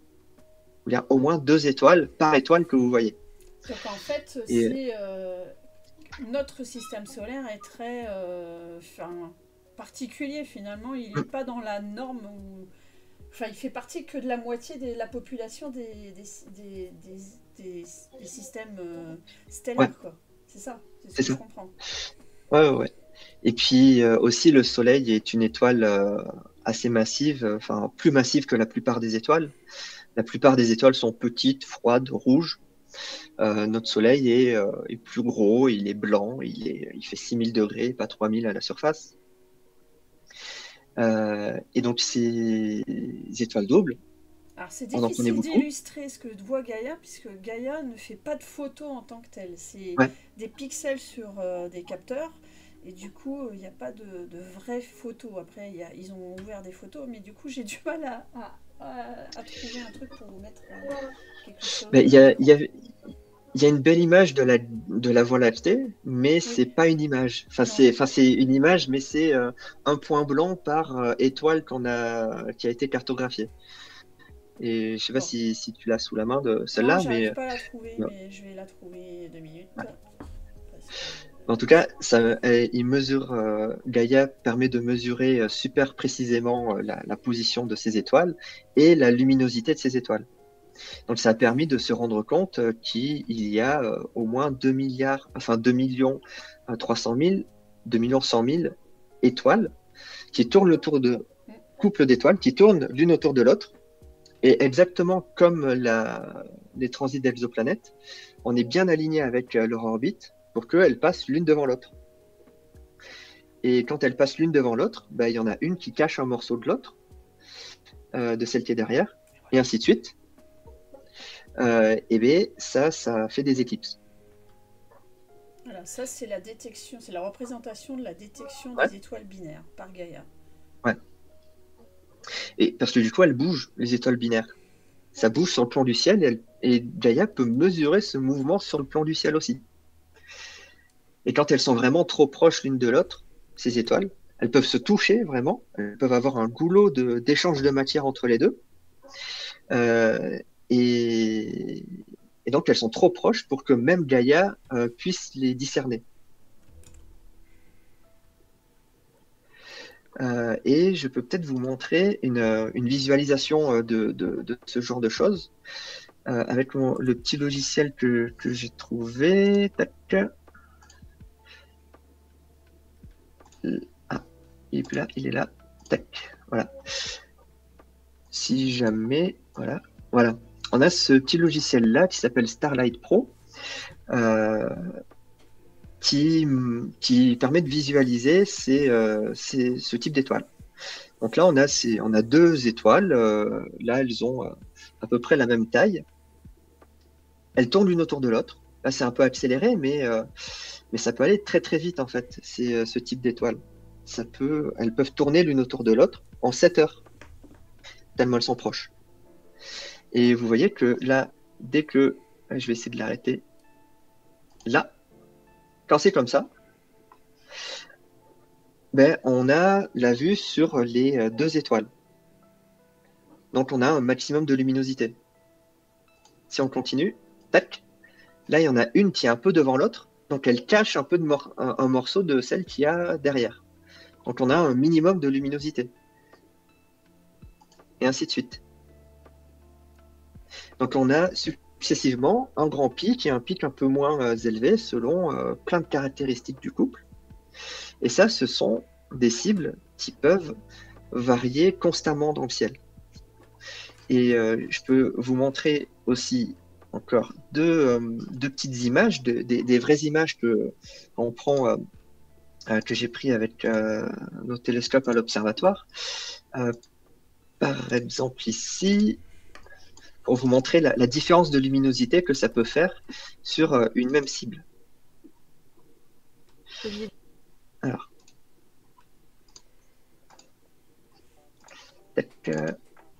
voilà. Alors, je vais repartager une fenêtre.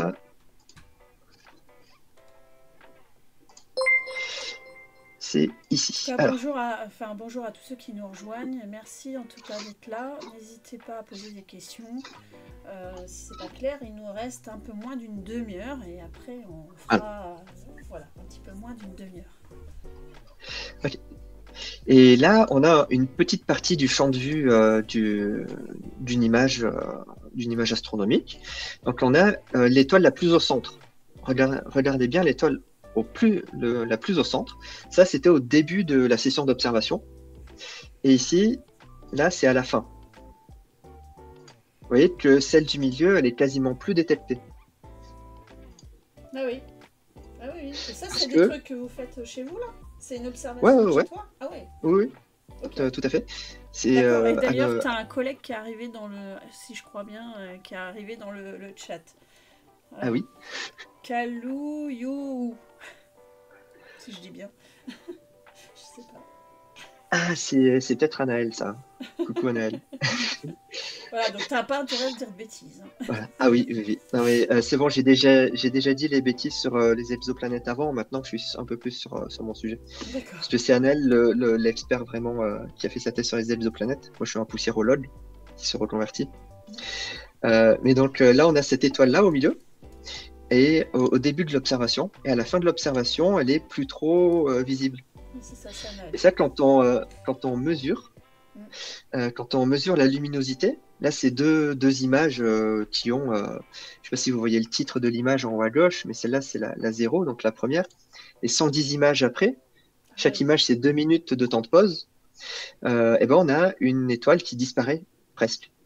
Si on fait la mesure sur chaque image, on a une courbe comme celle-ci. Ça, c'est le nom de l'étoile dans le catalogue Gaïa. Je le retiens pas par cœur. On a et en dessous, on a du temps. C'est une fraction de jour, en gros.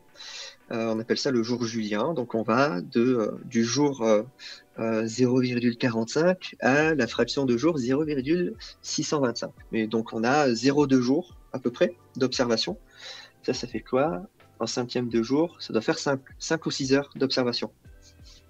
Donc d'un bout à l'autre de la courbe, on a 5 ou 6 heures. Et donc on se souvient qu'au début, on avait une bonne luminosité de l'étoile. C'était un beau point au centre de l'image. Et à la fin, 110 images après, elle est quasiment plus détectable parce qu'elle a considérablement diminué en luminosité. Ça, je vous remets. Ça, c'est au début. Ça, c'est à la fin. Et Ouais. l'étoile du centre a quasiment disparu. Donc, elle est quasiment plus détectable du fait de sa variation de luminosité. Oui, mais du coup, moi j'ai une question un peu pratique. Vas-y, remets-le Oui. quand même. C'est Ah, mieux pardon. que notre tête. Voilà. En plus, je suis fatiguée. Donc, voilà. Où est-ce qu'elle est? En fait, je l'ai enlevée. Ah, Ouais. Oui, oui, oui. C'est c'est là, bon. c'est. Pardon, je vais y arriver. Streamer, c'est un métier, hein. Ah Faut le dire. ouais. Euh, Oui, oui, c'est pour ça que moi je c'est bouge là. pas. C'est bon. Voilà.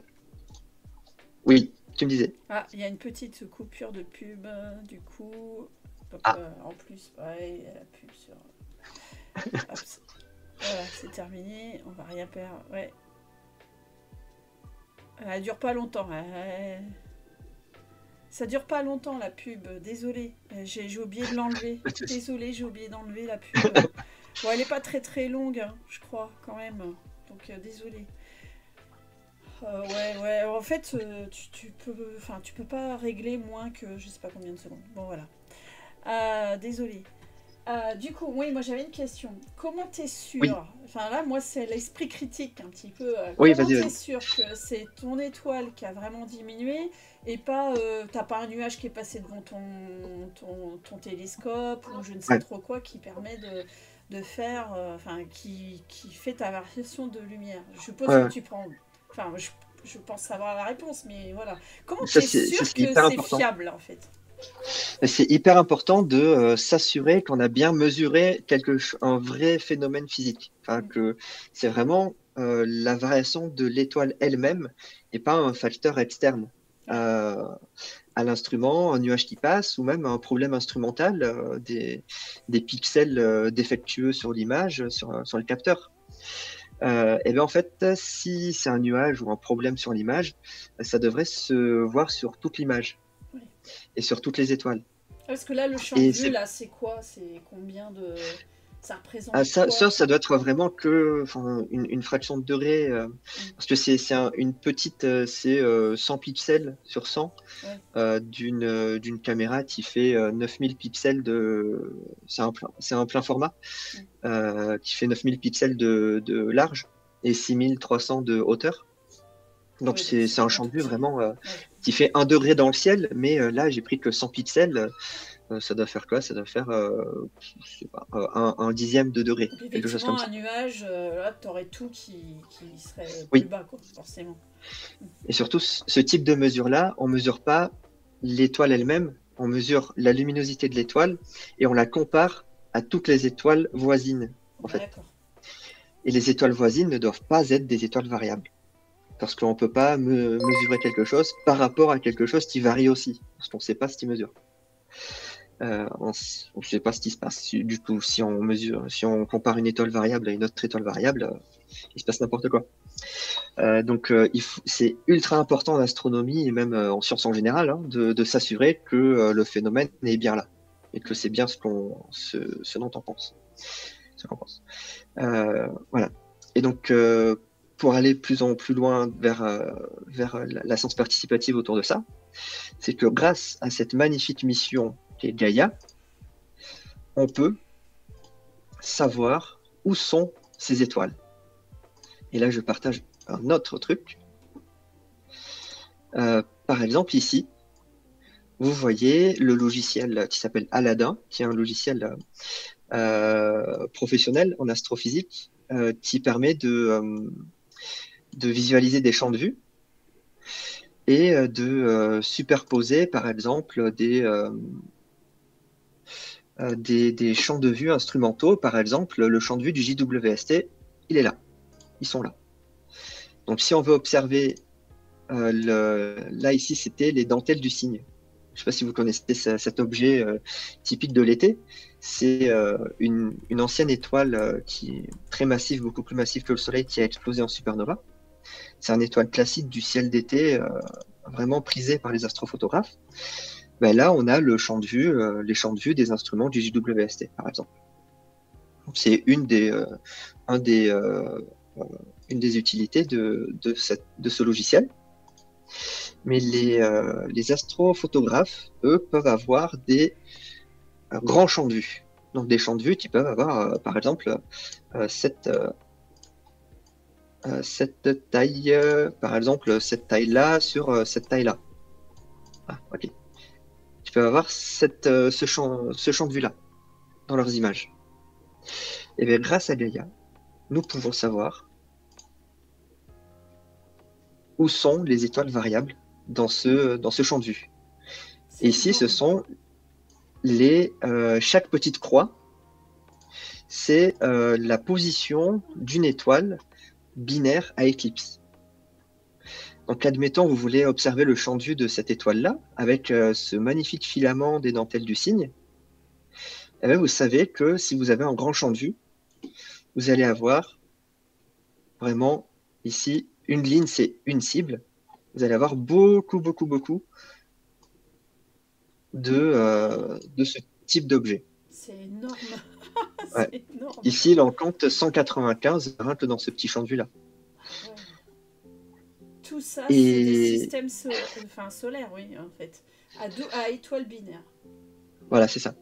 Wow. Et qui passent l'une devant l'autre par rapport à nous. C'est ça qui est dingue, quoi. Là, on est tout petit, ouais. quoi. Vraiment, on est tout petit. Ouais. Et le message derrière, c'est que les astrophotographes, ils font un peu la même chose que nous. Ils prennent plein d'images, ils et elles prennent plein d'images, par exemple de 2 minutes ou 3 minutes de temps de pause. Et ensuite, il les aligne, il les pré-traite et il les superpose pour avoir une image artistique, une jolie image qui permet de voir un peu toutes les structures de gaz, de poussière dans des régions de formation d'étoiles, par exemple, de voir tous les détails de cette nébuleuse de supernova. Et à chaque fois qu'ils font une image, en fait, ils ne savent pas forcément, mais ils mesurent la luminosité de chaque étoile qu'il y a dans le champ de vue. Et le programme que je suis en train de monter à l'Observatoire des Baronnies provençales, qui est encore en développement, mais j'espère qu'en 2024, début 2024, je pourrai le déployer et appeler aux volontaires. La participation de volontaires, c'est que je vais prendre les images individuelles de ces fabuleuses images d'astrophotographie et mesurer sur chacune de des étoiles la luminosité à travers le temps.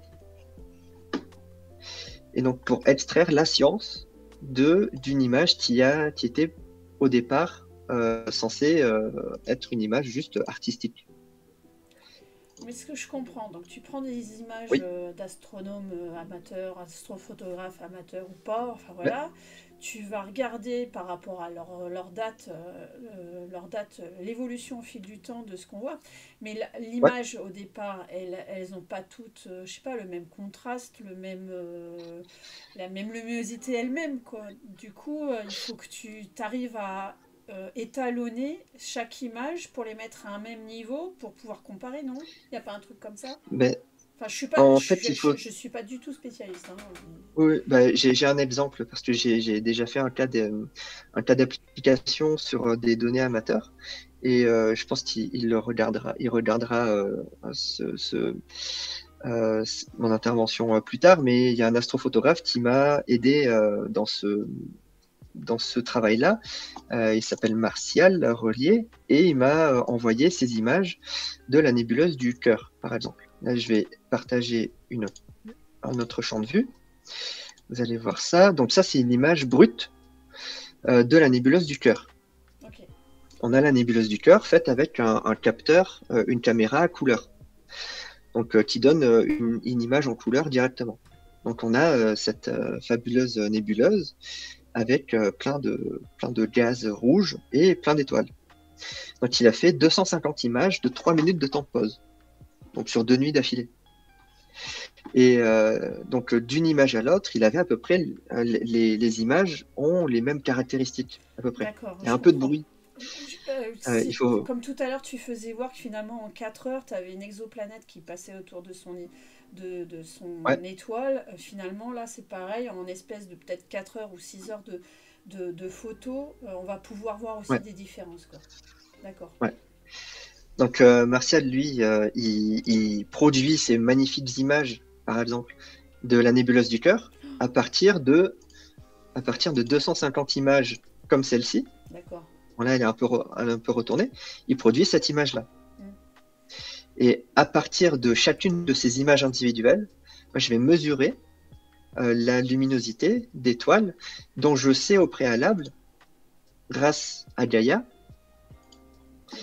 qu'elles sont dans mon champ de vue et que ce sont des étoiles binaires à éclipse. Et donc grâce à ça, on va pouvoir être témoin de choses comme ça, par exemple. Ça, c'est vraiment à partir de ces images-là. Je mesure sur chacune de ces images une luminosité, je mets ça sur un graphique, donc luminosité avec le temps, et boum, ça me fait ça. Donc première session, c'est à gauche, de 5,4 à 5,6 en abscisse. Puis après, il y a une journée entière. Et puis ensuite, Martial a reposé son télescope, l'a repointé vers la même cible, et la même étoile donnait une variation carrément différente de la première variation de lumière. Et grâce au catalogue Gaia, on connaît des caractéristiques de cette étoile. On sait qu'elle est d'une certaine luminosité, ça c'est le 8,4 qu'il y a ici. Et il y a aussi le T, c'est la période. Et le petit D, c'est les jours. Parce que je parle en anglais aussi fréquemment, évidemment. C'est des days. Donc ce système de binaire à éclipse tourne en 0,68 jours, l'une autour de l'autre. Et donc tous les 0,68 jours, on a une grosse éclipse comme ça. Et ça, c'est en 2 soirées d'observation, avec une journée entre les deux. On appelle ça une série temporelle. Mais du coup, si on a un indice sur sa période, on peut recoller les morceaux, si on veut, et placer chaque point dans sa période. Et quand on fait ça, ça nous donne un graphique comme celui-ci. En gros, maintenant, en ce mode de l'heure d'observation, je veux juste savoir quelle est la phase, quelle est la place dans la période de chaque point. Où est-ce qu'il se situe? Là, le 0 en abscisse, c'est le début du cycle de révolution des deux étoiles l'une autour de l'autre. Et le 1, c'est la fin du cycle. Et donc, c'est le début du second. Donc, on voit qu'autour de 0,5, on a vraiment une belle éclipse qui se produit. Et cette information-là, en fait, ces informations-là, elles sont cachées dans ces images-là. Et il y a un nombre assez hallucinant d'astrophotographes en France et dans le monde. Ouais. Et qui font un nombre assez hallucinant d'images de qualité comme ça. Donc il y a un nombre hallucinant au carré d'images qui ont énormément de science à l'intérieur, en plus de la valeur artistique qu'on obtient à la fin. Donc mon idée au sein de l'observatoire, c'est d'arriver à extraire toute cette information-là pour arriver à même remonter dans le passé. Si des astrophotographes ont des données qui datent de 10 ans en arrière de cette nébuleuse-là, moi ça m'intéresse pour savoir si il y a 10 ans, cette même étoile ici avait toujours les mêmes caractéristiques. Enfin, avait déjà les mêmes caractéristiques que celles qu'on voit aujourd'hui. Est-ce qu'il y a des choses qui ont changé entre-temps? Parce que c'est très très probable qu'il y ait des choses qui changent, parce qu'il peut y avoir de la matière d'une étoile qui est aspirée par l'autre étoile, si elles sont trop proches. Il peut y avoir des transferts de masse. Ah oui, ça, et donc, j'ai déjà il peut y avoir des illustrations, ouais. Effectivement. Comme quoi, oui, voilà. Tu vois Enfin, oui, je vois ce que tu veux dire. Je sais pas comment le décrire. Ouais. Mais... Donc, en gros, de la vampirisation d'une campagne. Oula, ça lag.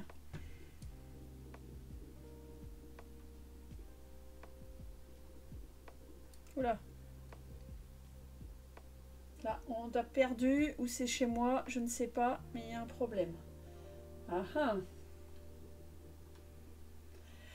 Eh bien, je ne sais pas. On a perdu Sacha, ouais, j'ai l'impression. Ah, zut. Ah oui, on l'a perdu. Bon. Eh bien, on est presque à la fin de l'émission. Mince, on a perdu, il va revenir, je pense. Oui. Donc moi, je suis toujours en stream, youpi. C'est déjà ça. Je ne sais pas si on va le récupérer avant la fin. Il nous reste 10 minutes. J'espère qu'en tout cas, ça vous a plu. Moi, franchement, je suis sortie vraiment de ma zone de confort parce que je n'ai pas l'habitude de parler de ce genre de choses, en tout cas d'astronomie, d'astrophysique. Voilà, même si j'ai participé, comme je disais, à la construction de Gaïa, moi, voilà, je suis plus satellite, ce genre de choses. Mais donc, on va voir. J'ai l'impression qu'il n'arrive pas. Je vais regarder s'il m'a envoyé un petit mot par ailleurs. Ne quittez pas en tout cas, ne bougez pas, restez ici, puisque tout à l'heure, on va... il essaie de se reconnecter. Voilà, il vient de m'envoyer un... ça y est. Voilà. C'est bon, on t'a retrouvé. On t'a retrouvé. Désolé pour ça. T'inquiète, ouais. Moi aussi, j'ai eu au début du live, j'avais eu des problèmes. Je disais que donc, je sais pas si tu veux les continuer, il nous reste 9 minutes. Est-ce que tu as d'autres choses à nous dire du coup, puisqu'on s'est fait un peu, ça s'est un peu arrêté comme ça? Eh bien, peut-être une petite conclusion, un petit résumé de tout ça sur les sciences participatives et sur sur ce que vous pouvez produire comme connaissance en tant que citoyen. Vous pouvez vous impliquer dans l'effort de recherche internationale avec sous plusieurs niveaux différents, à plusieurs échelles différentes. Vous pouvez juste avoir un ordinateur et si vous nous suivez sur Twitch là actuellement, c'est que vous avez sans doute un smartphone ou un ordinateur. Eh bien, allez foncer sur Zooniverse, participer à ces programmes-là. Si vous vous ennuyez à un moment de la journée, demain c'est dimanche en plus, si vous vous ennuyez demain, eh bien, vous allez sur cette plateforme-là et vous pouvez participer à n'importe quel programme. Et puis, en sciences participatives, vous pouvez aller jusqu'à produire les données vous-même. Dans le cadre d'un protocole qui est rédigé et établi par des professionnels, vous pouvez produire vous-même les données et assister vous-même au passage d'une exoplanète devant son étoile, depuis votre jardin. Donc ça, c'est assez chouette. À partir vraiment de même 10 cm de diamètre, il y a des étoiles et des exoplanètes qui sont dont le petit signal tout fin est accessible si vous avez effectivement le matériel. Mais ça, malheureusement, j'ai pas eu le temps d'aller très profondément, mais il me semble qu'il y a dans le programme ElzoClock et ça peut-être qu'Anaël peut le confirmer dans le chat, il y a ElzoClock Unlock qui vous permet de demander des observations même si vous n'avez pas de télescope, vous pouvez participer à ce programme-là en demandant des observations sur telle ou telle cible que vous traitez après. Donc, allez voir sur le site d'ElzoClock pour voir comment est-ce que ça se construit. Et puis, dernier petit message, c'est que en astrophysique, il n'y a pas besoin de télescopes de 39 mètres de diamètre perdus au fin fond du Chili pour faire de la bonne science. Il y a besoin de petits télescopes en nombre pour pouvoir faire de la science, pour pouvoir découvrir de plus en plus de choses sur notre environnement, aller à la recherche de planètes, connaître la nature physique des étoiles, découvrir de nouvelles nébuleuses, parce qu'encore aujourd'hui, on découvre de nouvelles nébuleuses de fin de vie d'étoiles. C'est assez fou de se dire ça, parce que ça fait au moins 120 ou 130 ans qu'on prend des images de tout le ciel. Il y a encore des choses qu'on découvre, des objets qu'on découvre qu'on n'avait pas vus. Donc aujourd'hui, vous pouvez le faire avec votre lunette astronomique. Et c'est ce qu'on fait à l'observatoire. Donc on forme les personnes qui sont motivées à aller à se spécialiser un peu plus dans leur pratique de l'astronomie, en les formant sur la photométrie, sur la spectrométrie, et en vous intégrant ensuite dans nos programmes de recherche. Et c'est ça la grosse innovation de notre observatoire et de notre laboratoire, en plus de plein d'autres choses, mais qu'il faudrait d'autres lives pour développer. Voilà. Je dirais, il y a l'observatoire où tu es employé, donc l'observatoire des Baronnies provençales, mais il y a plein de clubs d'astronomie partout en Oui, France. oui, oui. Il y a d'autres observatoires privés ou publics. N'hésitez pas. Sur Toulouse, je vais faire la petite pub. Il y a un observatoire, on va dire collaboratif, qui est en train de voir le jour, qui devrait être inauguré en début d'année. C'est l'observatoire Du PS in Space. Du PS in Space, Ouais. Exactement. C'est avec eux qu'on s'est rencontrés. Donc c'est pour ça que je voulais faire un petit coucou. Il me semble qu'on s'est vu à UPS in Space. Voilà. Donc n'hésitez pas en tout cas à aller dans les observatoires et les clubs d'astro de votre région. Il y en a partout. Il y a des journées aussi, ou enfin plutôt des soirées d'observation, quelquefois grand public. Allez-y et vous verrez les étoiles plein les yeux, comme dirait Cédux. Bravo, merci en tout cas pour ton commentaire. Moi aussi, l'astronomie, c'est pas la chose que je suis le plus à l'aise, mais en tout cas, j'ai appris des choses, j'ai vu des choses, ça m'a donné envie parce que j'ai la chance d'avoir un petit télescope chez moi qu'un copain astronome amateur m'a donné. Et en fait, j'attends, il faut que je l'installe, il faut que je m'y mette. Et en fait, finalement, je ne l'ai peut-être pas fait parce que j'ai peur. Et j'ai peur d'en fait que ça me bouffe du temps, quoi, que j'ai déjà pas beaucoup de temps. Ouais. Et j'ai peur de mettre, quand tu mets la main dans un truc et que ça devient passionnant, tu mets le bras, comme on dit. Voilà, j'ai vraiment peur de ça, si je commence à aller trop loin. Mais bon, voilà, on verra. En tout cas, oui, Asvin, c'est l'observatoire de Paul Sabatier, c'est ça. Voilà, de l'université Paul Sabatier, donc inauguration en janvier, sauf erreur. Donc moi j'irai sûrement à l'inauguration, donc on s'y retrouvera peut-être si vous êtes dans le coin. Voilà. J'espère arriver à me débloquer pour l'inauguration. Cool. Ce serait chouette. Ouais. Parce que c'est en 2015 qu'on avait initié un peu le projet avec le président de l'époque, Jean-Baptiste Villefort. Et donc aujourd'hui, ça voit le jour et c'est un projet vraiment fantastique, unique en France. Et je pense qu'à l'Observatoire, on va collaborer avec eux.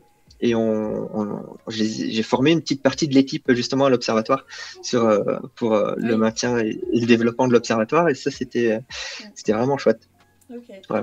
J'espère que je pourrai venir un jour à votre observatoire, peut-être faire des choses et tout, visiter. Et puis avec justement, tu as parlé notamment de la surveillance spatiale, et ça c'est un sujet qui est complètement en lien avec moi, ce que je relate sur mon blog, en tout cas, ce genre de choses. Donc voilà.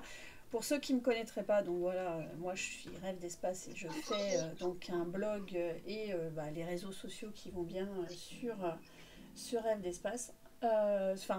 Surtout l'astronautique et l'exploration du système solaire, c'est les vols habités, c'est ce qui m'intéresse. Je te remercie beaucoup, Sacha, pour avoir accepté mon invitation et d'avoir participé à ces 2 heures de Vulga, donc dans le cadre des 24 heures Vulga de POC Science.